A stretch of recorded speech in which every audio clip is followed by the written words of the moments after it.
Good morning friends.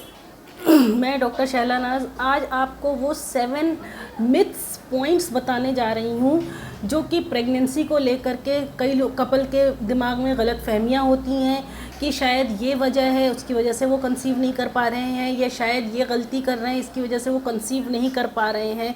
तो दोस्तों, इस वीडियो को आप एंड तक ज़रूर देखिएगा। अगर आपको वीडियो पसंद आए तो उसको लाइक एंड शेयर करें। मेरे चैनल को अगर अभी तक आपने सब्सक्राइब नहीं किया है तो दोस्तों प्लीज़ फटाफट से आप उसे सब्सक्राइब कर दें।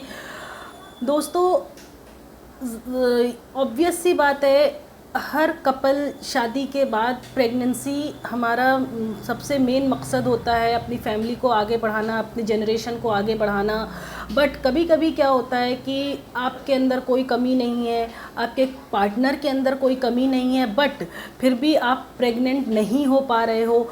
तो ऑब्वियस सी बात है, जब प्रेगनेंसी नहीं हो पा रही है, आप बहुत मेहनत कर रहे हो, बहुत कोशिश कर रहे हो, साल 2 साल 3 साल हो गए आपकी शादी को, तो बहुत सारे गलत फहमियाँ, बहुत सारे ऊट पटांग से सवाल आपके दिमाग में आने लगते हैं। आज मैं आपको वो 7 पॉइंट्स बताने वाली हूँ जो कि आप अपने माइंड से बिल्कुल दिमाग से निकाल दो कि शायद ये गलती थी, इस वजह से आप प्रेग्नेंट नहीं हो पा रहे हो।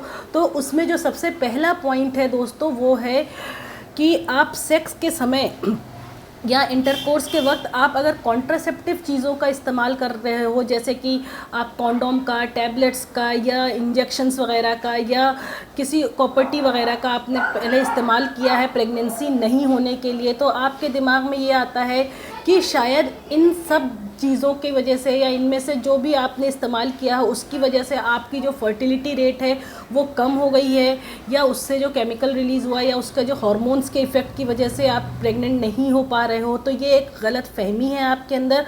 दोस्तों, ये तो एक अच्छी चीज़ है कि आप प्रॉपर्टी या तो फिर कॉन्डोम या तो फिर आप टैबलेट या इंजेक्शंस लगवाते हो ताकि आप अनचाही प्रेगनेंसी से बच सको।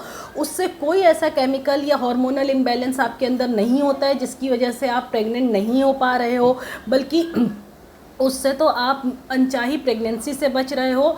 अगर बाई चांस आपकी नहीं चाहते हुए भी आपने रिलेशन में आए और आप प्रेग्नेंट हो गए और आप नहीं चाह रहे हो प्रेगनेंसी, तो उसका असर आपके शरीर पर ज़्यादा पड़ता है, क्योंकि आप पिल्स खाते हो बच्चा गिराने का या एबॉर्शन कराते हो, उसकी वजह से आपको डीएनसी वगैरह करानी पड़ती है, क्योंकि वो अनचाही प्रेगनेंसी थी, अनप्रोटेक्टेड सेक्स की वजह से वो प्रेगनेंसी आपको हो गई थी।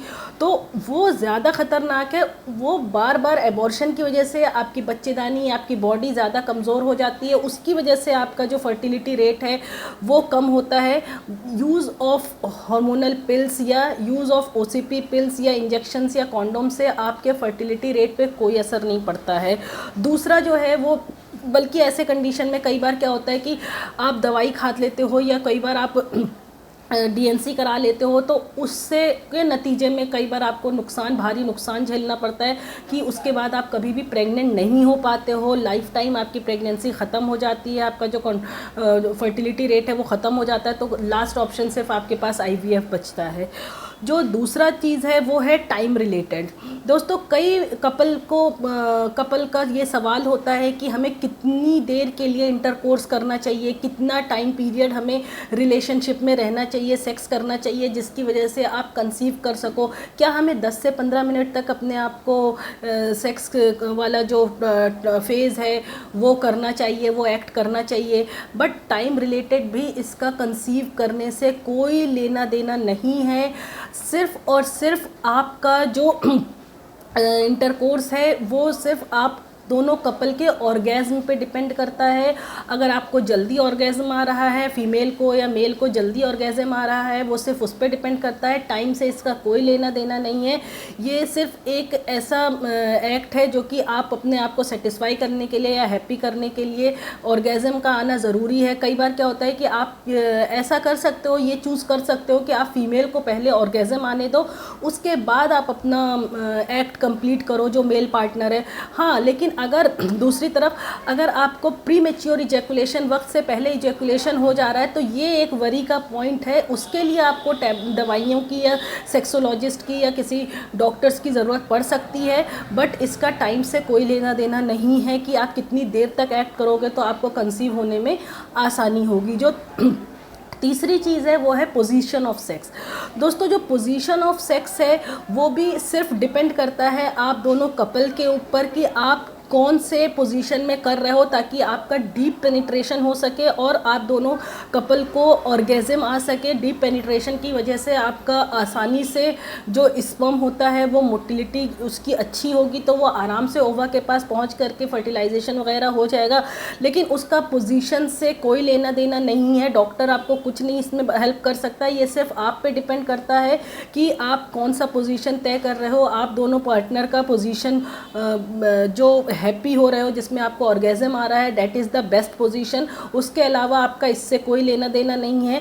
या तो फिर आप बहुत ज़्यादा से ज़्यादा अगर कर सकते हो तो जो एक्ट है उसको कंप्लीट होने के बाद जो फीमेल पार्टनर है वो अपना 10 से सिर्फ 10 मिनट्स के लिए आप अपना जो फुट है उसको अपवर्ड पोजीशन में 10 मिनट्स के लिए करके रखो, चाहे वो जो चेयर है या स्टूल है उसके सहारे से या दीवार के सहारे से, डेट इज़ सफिशिएंट। और इसमें कोई आपका नहीं है, क्योंकि दोस्तों मेरे पास पेशेंट कई सारे आते हैं जो कपल बेचारे 10 साल हो गया शादी को और ट्राई कर रहे हैं, प्रेग्नेंट नहीं हो पा रहे हैं, तो उनके ये सारे बहुत सारे सवाल होते हैं। तो मैंने सोचा आज मैं आपको इस पर एक वीडियो बना दूँ। जो चौथा चीज़ है वो है आपका नंबर ऑफ़ फ्रीक्वेंसी। जो पेशेंट होते हैं उनका कई बार ये सवाल होता है कि डॉक्टर साहब 2-3 दिन में एक बार करें या एक दिन में 3 बार करें। तो दोस्तों इसका भी फ्रीक्वेंसी आप कितनी बार कर रहे हो कोई लेना देना नहीं है कि आप 3 दिन में एक बार कर रहे हो या एक दिन में 3 बार कर रहे हो। ये सिर्फ डिपेंड करता है आपका ओव्यूलेशन पर। दोस्तों हाँ, जो जैसे मान लो आपका 28 से 30 दिन का साइकिल है, तो आपको मैंने पहले भी बताया है कि जो आपका ओव्यूलेशन है वो 14th डे ऑफ साइकिल पे हो जाता है। तो आप 11th डे से 17th 18th डे तक आप कर सकते हो, अल्टरनेट डे चूज़ कर सकते हो। बेस्ट होता है जिस दिन भी आपका ओव्यूलेशन है, यानी जिस दिन आपका एग रिलीज हुआ है उस दिन भी अगर एक दिन भी आपने किया है, that is the only 1 day that is sufficient आपको कंसीव होने के लिए, क्योंकि वही एक दिन है जिस दिन आपका ओव्यूलेशन हुआ है, एग बाहर आया। अगर हस्बैंड उस दिन आप रिलेशन बना रहे हो, एक्ट कर रहे हो, तो आपका जो हस्बैंड का स्पर्म है वो उसकी स्पीड, उसकी मोटिलिटी, उसका हेड टेल, जो भी उसका मॉर्फोलॉजी है वो सब बेस्ट है, अच्छा है, तो वो एग से जा कर के मिलेगा और कंसीव हो जाएगा। दोस्तों इसमें फ्रीक्वेंसी का भी कोई भी लेना देना नहीं है। ये भी कई लोगों का सवाल है, गलत फहमी होती है, तो ये मैंने सोचा आपको क्लियर कर दूं। और जो 5th है वो है सीमेन का बाहर आ जाना। दोस्तों कई पेशेंट का ये सवाल होता है कि एक्ट कंप्लीट होने के बाद मेरा तो सारा कुछ बाहर आ जाता है, मैं 10-15 मिनट भी लेटी रहती हूँ, फिर भी खड़ी होती हूँ 15 मिनट बाद भी, फिर भी सब कुछ बाहर आ जाता है। तो दोस्तों आपको ये क्लियरली बता दूँ कि जो हस्बैंड का सीमेन होता है उसमें 90% वाटर होता है और 10% ही स्पर्म होता है। 90% वाटर एंड अदर कॉन्स्टिट्यूएंट्स होते हैं उसके अंदर, 10% ही स्पर्म होता है। तो ऑब्वियस सी बात है कि आप 10-15 मिनट या आधे घंटे बाद भी आप खड़े हो गए तो वो कलेक्शन बाहर आना। और कुछ वेजाइनल डिस्चार्ज होता है फीमेल का जो कि आप ऑर्गेज़म के समय आपको आता है।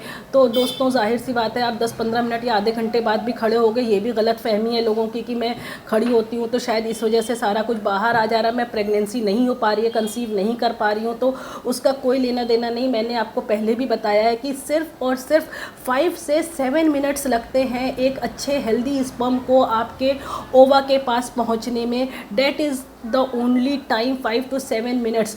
आप 10 मिनट बाद खड़े हो जाओ, बाहर आ रहा, आप वरी मत करो, चिंता मत करो, प्रेगनेंसी होनी होगी उसी टाइम ड्यूरेशन में हो जाएगी। तो ये गलत फहमी कई लोगों की है।